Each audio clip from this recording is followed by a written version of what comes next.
শ্ৰদ্ধেয় সাংবাদিকসকল আৰু সন্মানীয় সুধী সমাজ, আটাইলৈ নমস্কাৰ জনাই আগন্তুক লোকপিয়ল সন্দৰ্ভত চৰ্চাপৰীৰ অসমীয়া মুছলমান সমাজৰ ভাষাগত স্থিতি আৰু জাতীয় পৰিচয় সন্দৰ্ভত আজি আমি যি সংবাদ মেলৰ আয়োজন কৰিছোঁ তাৰ মূল কথাখিনি সংবাদ মাধ্যমত প্ৰচাৰৰ অৰ্থে আপোনালোকক অৱগত কৰোৱাব খুজিছোঁ। অসমৰ চৰ্চাপৰীৰ অসমীয়া মুছলমান যিসকলক বিভিন্ন সময়ত পমুৱা, ন অসমীয়া, লৌহিত্য সম্প্ৰদায়, লুইতপৰীয়া অসমীয়া, অভিভাষী অসমীয়া, ভাটিয়া, পূৰ্ববংগীয় মূলৰ অসমীয়া, মিয়া আদি বুলি বিভিন্নজনে বিভিন্ন দৃষ্টিকোণৰ পৰা অভিহিত কৰি আহিছে। তেওঁলোকৰ পূৰ্বপুৰুষে 1899 চনৰ পৰাই অসমীয়া মাধ্যমৰ বিদ্যালয় প্ৰতিষ্ঠা কৰি অসমীয়া মাধ্যমত শিক্ষা গ্ৰহণ কৰি অসমীয়া ভাষা সাহিত্য, সংগীত, সংস্কৃতিৰ সৈতে সম্পৰ্ক ৰক্ষা কৰি নিজকে অসমীয়া জাতিসত্তাৰ অংশীদাৰ কৰাৰ পিছত 1931 চনৰ পৰা লোকপিয়লত অসমীয়া ভাষাক ৰাজ্য ভাষা, মাতৃভূমিৰ ভাষা আৰু মাতৃভাষাৰ মৰ্যাদা প্ৰদান কৰি আহিছে।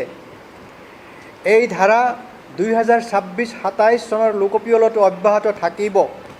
কুৰি শতিকাৰ তৃতীয় আৰু চতুৰ্থ দশকৰ পৰা পূৰ্বপুৰুষৰ সিদ্ধান্ত মতে লোকপিয়লত চৰ্চাপৰীভাষীৰ মাতৃভাষা অসমীয়া আছিল, মাতৃভাষা বৰ্তমানেও অসমীয়া আছে আৰু ভৱিষ্যতলৈ মাতৃভাষা অসমীয়া হৈয়েই থাকিব।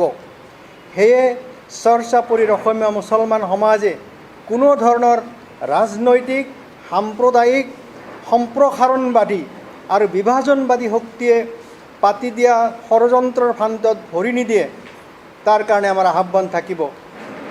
কাৰণ শতাধিক বছৰ ধৰি চৰ্চাপৰীৰ অসমীয়া মুছলমান সমাজে অসমীয়া ভাষাক অসমৰ গৰিষ্ঠ সংখ্যক লোকৰ ভাষা হিচাপে প্ৰতিষ্ঠা কৰাৰ যি নীৰৱ আৰু সৰৱ সংগ্ৰাম তাত আন্তৰিকতাৰে অংশগ্ৰহণ কৰি আহিছে আৰু আগন্তুক দিনতো সেই সংগ্ৰাম অব্যাহত থাকিব।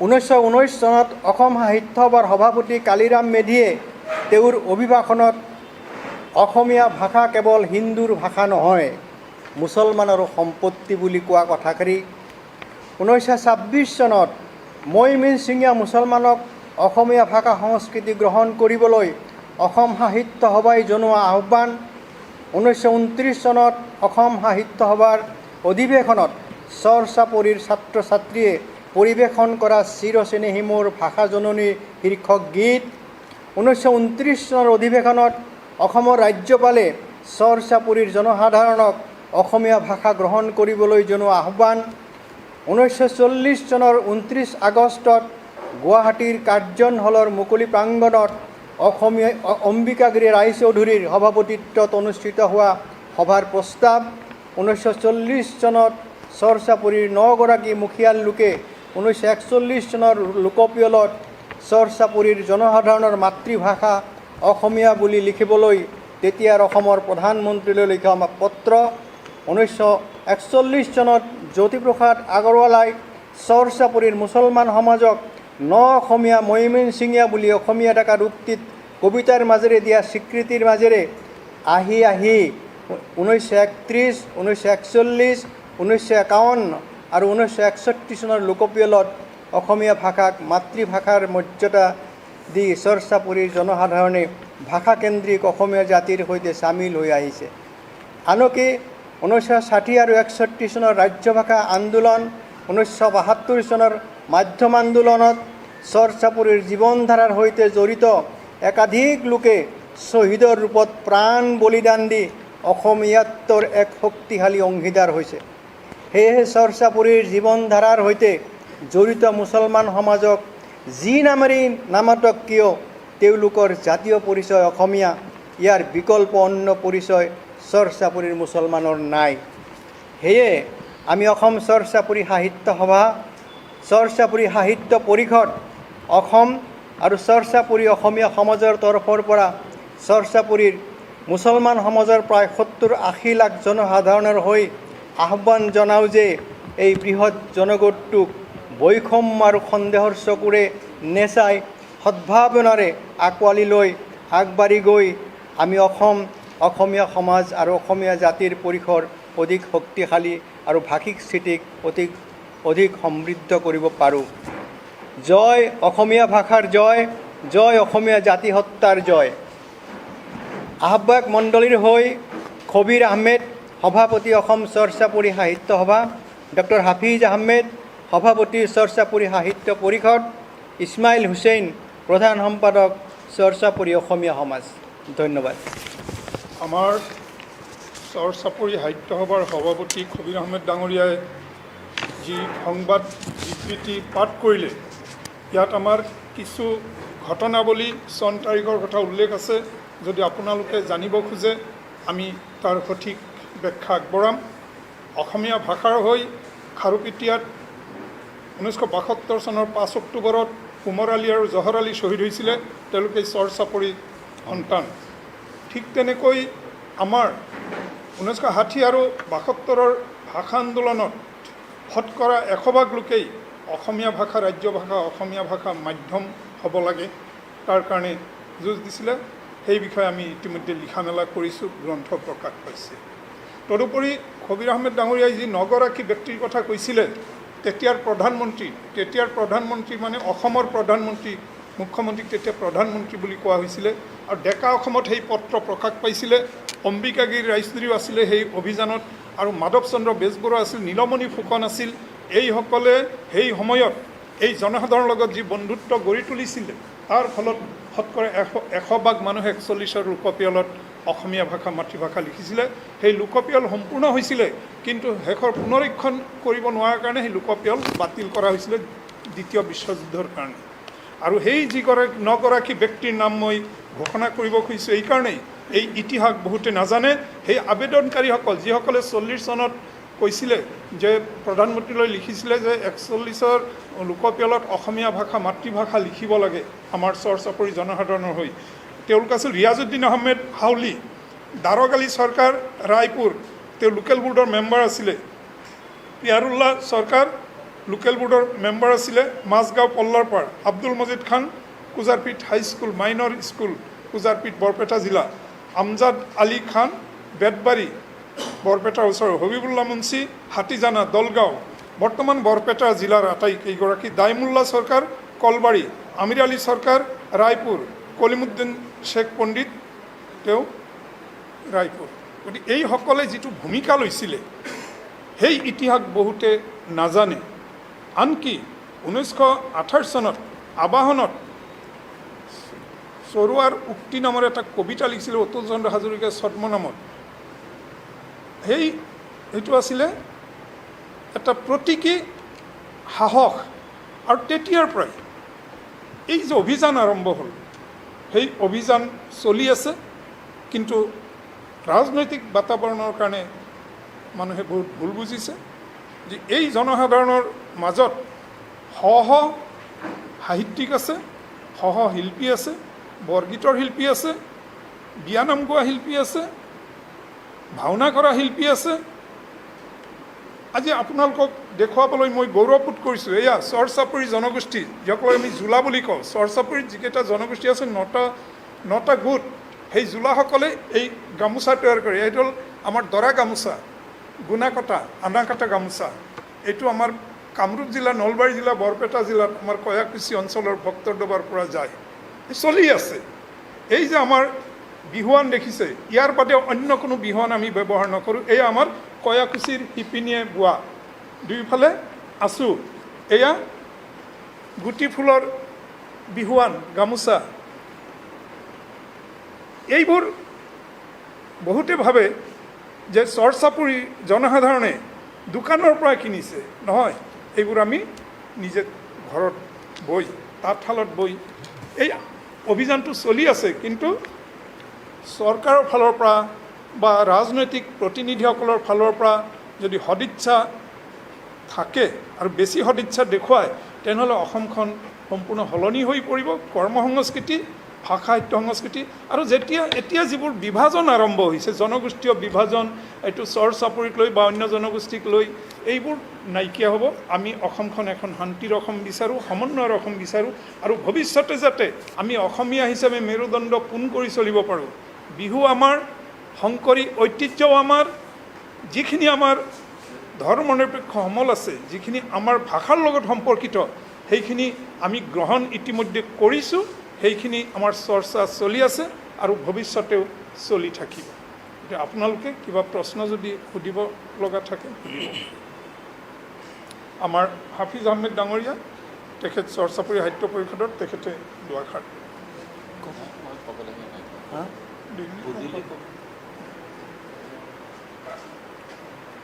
আপোনালোকক ক'ৰবাত নহয় ক'ৰবাত চৰকাৰৰ ফালৰ পৰা এটা বিশেষভাৱে চোৱা হয় নেকি?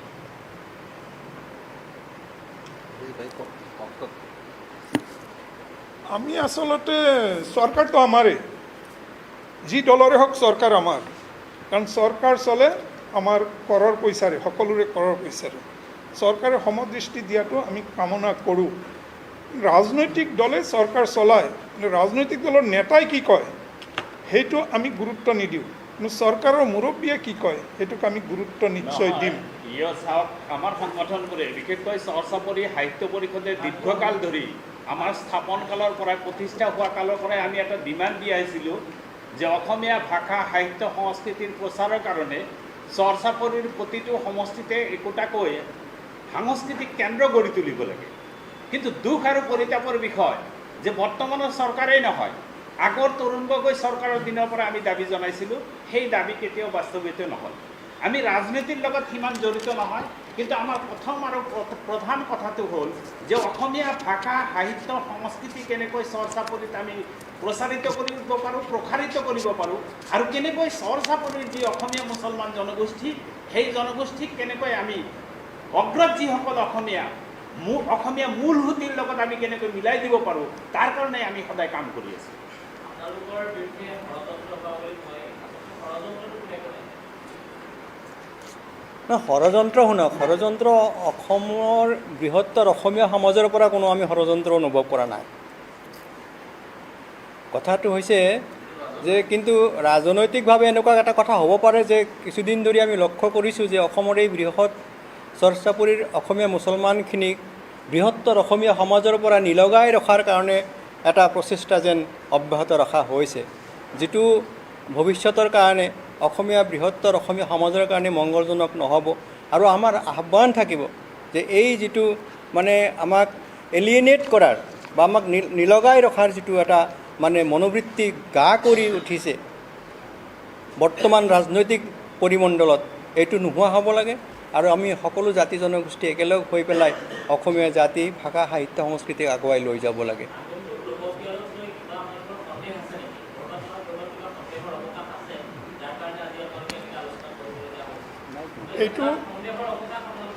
এইটো আলোচনা কৰাৰ এটাই কাৰণ, 2011 চনত বৰপেটা জিলা, ধুবুৰী জিলাৰ কিছুমান ঠাইত অসমীয়া ভাষীৰ সংখ্যা কমা বুলি তথ্য ওলাইছে চৰচাপৰি অঞ্চলত। সেই তথ্য কিমান শুদ্ধ আমি নাজানো, তথাপি আমি ধৰি লৈছোঁ যে কমিছে। তাত এটা ৰাজনৈতিক কাৰণ আছিল, দুয়ো পক্ষৰ ঘৃণা, বিদ্বেষ আৰু কিছু আৱেগিক, আৰু সেইটো আমি এতিয়া উল্লেখ নকৰোঁ। এইকাৰণে নকৰোঁ, অতীত নহয় বৰ্তমান আৰু ভৱিষ্যতটো আমি সুৰক্ষিত কৰিবলৈ আমি এই সংবাদমেলৰ আয়োজন কৰিছোঁ। আৰু যিসকলে এই কামটো কৰিছিলে তেওঁলোকে ভুল বুজি কৰিছিলে, বা চৰকাৰী ফালৰ পৰা যিসকলৰ লোকপিয়লৰ কৰ্মী দিয়া হয় তেওঁলোকৰ হয়তো কিছু প্ৰশিক্ষণৰ অভাৱ আছিলে, তেনেকুৱা কাৰণতো হ'ব পাৰে। সেইকাৰণে অসমীয়া ভাষী কমি গৈছিলে। এইবাৰ অসমীয়া ভাষীৰ সংখ্যা যাতে বাঢ়ে, যিটো আগত আছিলে 61 চনত যিটো লোকপিয়লত 60ৰ ওপৰত, শতকৰা 60ৰ ওপৰত আছিলে, মই ভাবোঁ সেই অৱস্থানলৈ আহিবলৈ আমি চৰচাপৰি সাহিত্য সভা, চৰচাপৰি সাহিত্য পৰিষদ আৰু চৰচাপৰি অসমীয়া সমাজে আমি কাম কৰি গৈ আছোঁ। প্ৰতি মুহূৰ্ত আমি কাম কৰি আছোঁ, প্ৰতিটো দিন কাম কৰি আছোঁ, আৰু ভৱিষ্যতেও কাম কৰি যাম। ৰাজনীতিয়ে কি কয়, তেওঁলোকৰ ভাষা, আমাৰ ভাষা অসমীয়া জাতি সংস্কৃতি ঐতিহ্য সাহিত্য সুৰক্ষিত কৰা আৰু আগুৱাই লৈ যোৱা, আৰু তাৰ লগত চামিল হোৱা।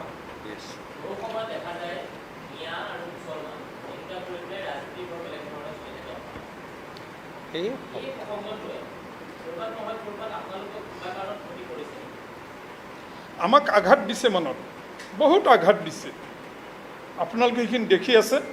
সেই আঘাতৰ বিপৰীতে আমি তাক কিবা প্ৰতিৰোধ আন্দোলন বা তেওঁলোকক কিবা ঘৃণা কৰা আমি কৰা নাই।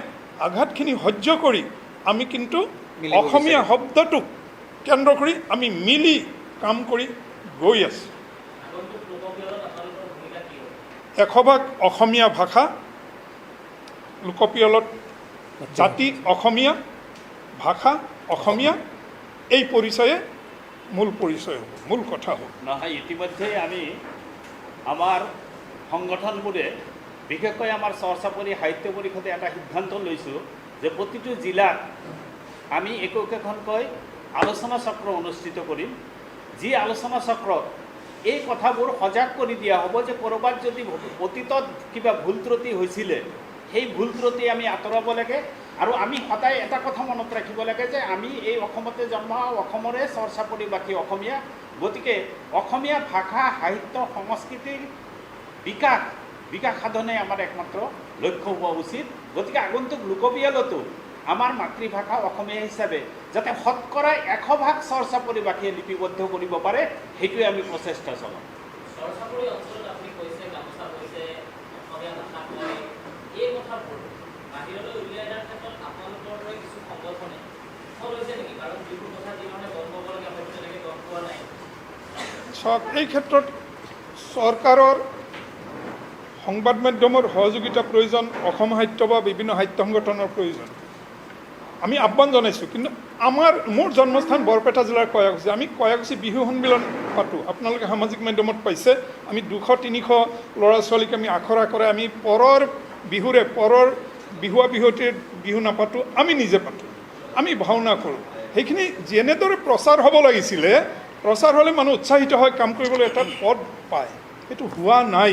আমি আশা কৰিম, আপুনি কৰা প্ৰশ্নৰ উত্তৰত কওঁ, আমি আশা কৰিম যে এই মানুহখিনিৰ যিখিনি কাম কৰি আছে এই প্ৰচাৰ হ'ব লাগে।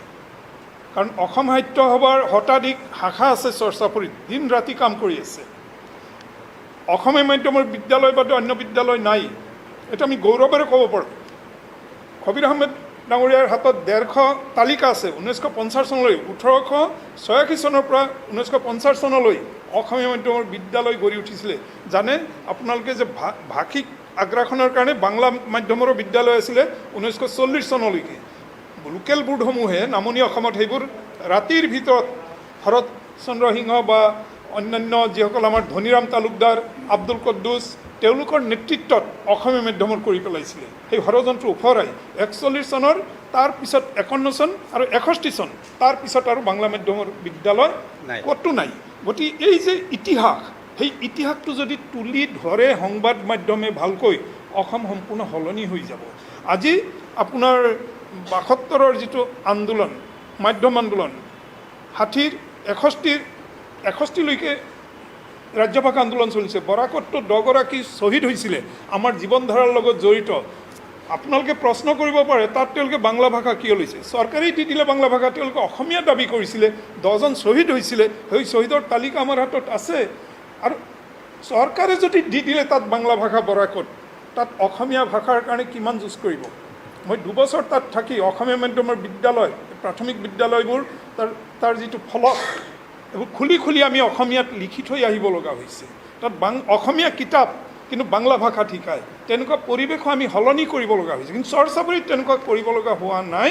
আৰু চৰ্চাপৰী সম্পৰ্কে যিবোৰ বিভ্ৰান্তি, ভাষা, অসমীয়া ভাষা, অসমীয়া শিক্ষা, অসমীয়া সম্বোধন বা সামাজিক জীৱনত অসমীয়া ব্যৱহাৰ, মেখেলা চাদৰ ব্যৱহাৰ, এই বিহুৱানৰ ব্যৱহাৰ, জাতীয় জীৱনৰ লগত যিটো ঐক্য সংহতি মানসিকতা, এই ক্ষেত্ৰত কোনো ধৰণৰ বিৰোধ নাই। আৰু কোনোবাই বিৰোধ কৰি আহিলেও তেওঁলোকৰ লগত আমি কোনো ধৰণৰ সহযোগিতা নকৰোঁ। আৰু এই বিৰোধ আমি প্ৰতিৰোধ কৰাৰ কাৰণে যিখিনি নীৰৱে কাম কৰিব লাগে আমি কৰি যাম।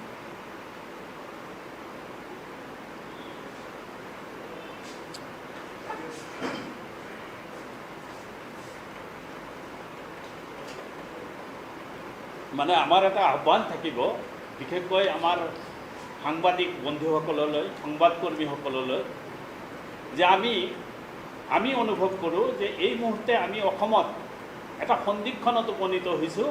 আৰু এই সন্দিক্ষণত উপনীত হৈছে বৃহত্তৰ অসমীয়া জাতি হত্যা, এই বৃহত্তৰ অসমীয়া জাতীয়তাৰ যিবোৰ অংগ আছে, যিবোৰ জনগোষ্ঠী আছে, সকলো জনগোষ্ঠীকে আমি একেলগ কৰি যাতে বৃহত্তৰ অসমীয়া জাতীয়তাৰ উজ্জ্বল ভৱিষ্যত গঢ়ি তুলিব পাৰোঁ, তাৰ বাবে আপোনালোকেও সহায় সহযোগিতা আগবঢ়াওক। অসমৰ সকলো ৰাইজলৈ আমি কৰজোৰে মিনতি কৰিছোঁ যে আগন্তুক লোকপিয়লত যাতে আমি অসমৰ যি গৌৰৱ, অসমীয়া জাতিৰ যি গৌৰৱ, সেই গৌৰৱ আমি ৰক্ষা কৰিব পাৰোঁ। তাৰ কাৰণে আপোনালোকে নিৰ্বিচ্ছিন্নভাৱে কাম কৰক, এয়াই আমাৰ আহ্বান। আমাৰ মাজত আছে গুৱাহাটী বিশ্ববিদ্যালয়ৰ অৱসৰপ্ৰাপ্ত অধ্যাপক বিশিষ্ট চিন্তাবিদ আব্দুল মান্নান ছাৰ, আমাৰ তছৰ আলী আহমেদ ছাৰ, তেখেত ওদালগুৰি জিলা সাহিত্য সভাৰ সভাপতি, চৰ চাপৰি সন্তান, লেখিকা ৰমিছা বেগম, আমাৰ বিখ্যাত ঢুলীয়া মাজম আলী আহমেদ, তেওঁ গুৱাহাটীত মালিগাঁৱত চৰৰ সন্তান, মন্দিয়া অঞ্চলৰ চৰৰ সন্তান, কিন্তু গুৱাহাটীত এজন বিখ্যাত ঢুলীয়া। গতিকে এনেকুৱা মানুহ ইয়াত আছে। আমাৰ নেকিবুজ্জামান আছে, চৰৰ ল'ৰা, কিন্তু অসমীয়াত্বৰ কাৰণে দিন ৰাতি কাম কৰা। আপোনালোকে যদি ইচ্ছা কৰে তেওঁলোকৰো ভাষ্য আপোনালোকে ল'ব পাৰে। আৰু মান্নান ছাৰক আমি ওপৰলৈ আহি আসন গ্ৰহণ কৰিবলৈ অনুৰোধ জনাইছোঁ। মান্নান ছাৰ, আৰু আমি চিনাকি কৰি দিছোঁ তছৰ আলী আহমেদ ছাৰক চিনাকি কৰি দিছোঁ। ইয়াত আসন যিহেতু নাই গতিকে অলপ অসুবিধা হয়। হয়, চকী এখন আছে, আছে আছে চকী আৰু এখন আছে। তছৰ ছাৰৰ ওপৰলৈ আহিব লাগে, তেখেতক আনিব লাগে। হয়,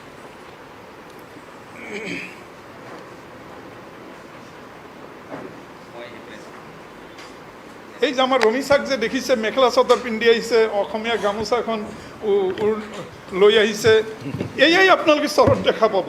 অসম সাহিত্য সভাৰ এক অভিৱৰ্তন হৈছিলে মোৰ জন্মস্থান কয়াকুছিত, কিমান সুন্দৰ অভিৱৰ্তন। আৰু সাহিত্য সভাৰ সভাপতিয়ে তাত যিখিনি কথা কৈছিলে চৰ সম্পৰ্কে ইতিবাচক, কিন্তু সেইবিলাক বিতৰ্ক হ'ল, আমি সেই তালৈ নাযাওঁ। কিন্তু তেখেতে তাত যিটো অনুষ্ঠান হৈছিলে, তাত 500 গাভৰুৱে মেখেলা চাদৰ পিন্ধি যিটো শোভাযাত্ৰা আৰু স্বেচ্ছাসেৱকৰ ভূমিকা গ্ৰহণ কৰিছিলে, তাত 40টা জনগোষ্ঠীৰ লোকবস্ত্ৰ আমি প্ৰদৰ্শন কৰিছিলোঁ। সভাপতিয়ে কৈছিলে সমগ্ৰ অসমখন আপোনালোকে তুলি আনিছে দেখোন চৰ চাপৰি অঞ্চলত। কাৰণ আমাৰ তাত দেখিব বড়ো নৃত্য কৰে, চৰত ৰাভা নৃত্য কৰে, তাত দেখিব আপোনালোকে মিচিঙৰ ঐনিতমো গায়, বিহুটো আছেই। অসমীয়া যিটো আমাৰ জোৰানাম, বিয়ানামৰ জোৰানামবোৰ গাই থাকে। আমাৰ শোভাযাত্ৰাত সেই জোৰানাম গাইছে, মই আচৰিত হৈছোঁ, কোনে গাইছে? দেখোঁ ৰমেলা বেগমে গাইছে। বাৰীৰ পাছে ফালে ৰভাৰ খুটা হেলেকা, কজলা উৰহী ৰভাৰ খুটা হেলেকা, পাতে তীৰে বীৰে কৰেহে ৰভাৰ খুটা হেলেকা, দৰা ঘৰৰ নামতিৰ চকুকেইটা টেলেকা। মই আচৰিত হ'লোঁ। তাৰ বৰগীত গাইছে জাকিৰ হুছেইনে। এইবোৰ ঘটনা ঘটি আছে, কিন্তু প্ৰচাৰত নাই। আমাৰ 100 গৰাকী বৰগীতৰ শিল্পী আছে কয়াকুছিত। চৰ চাপৰি অঞ্চলত 500ৰ ওপৰত বৰগীত গোৱা শিল্পী আছে। আমাৰ যিকোনো অনুষ্ঠান বৰগীত গাবই, জিকিৰ গাবই, বিহুনাম গাবই, বিয়ানাম গাবই। এই যে ঐতিহ্য, ই দেখুৱাবলৈ নহয়, হৃদয়ৰ কোহে কোহে অসমীয়া ভাষা, অসমীয়া সংস্কৃতি, গীত মাত সোমাই গৈছে। কয়াকুছিত বিহু আয়োজন কৰা হয় পূজাৰ পীঠত, মন্দিয়াত, বাগবৰত, বহৰীৰ, হৰিপুৰত, মানকাছাৰত বা নাইৰলগা বিভিন্ন ঠাইত বিহু হৈ আছে। কিন্তু সেইবোৰ আমাৰ সংবাদ মাধ্যমত প্ৰচাৰ খুব কম হয়। গতিকে আপোনালোকক অনুৰোধ কৰিছোঁ যে আপোনালোকে যিমান পাৰে এইবোৰ প্ৰচাৰ কৰি আমাক বাধিত কৰিব। আৰু চৰ চাপৰিৰ মানুহখিনি আপোনালোকে যিটো প্ৰশ্ন কৰিছে যে ৰাজনৈতিক হেঁচা আৰু অন্যান্য ঘৃণাসূচক বক্তব্যৰ কাৰণে মানসিকভাৱে বহুত কষ্ট পাইছে।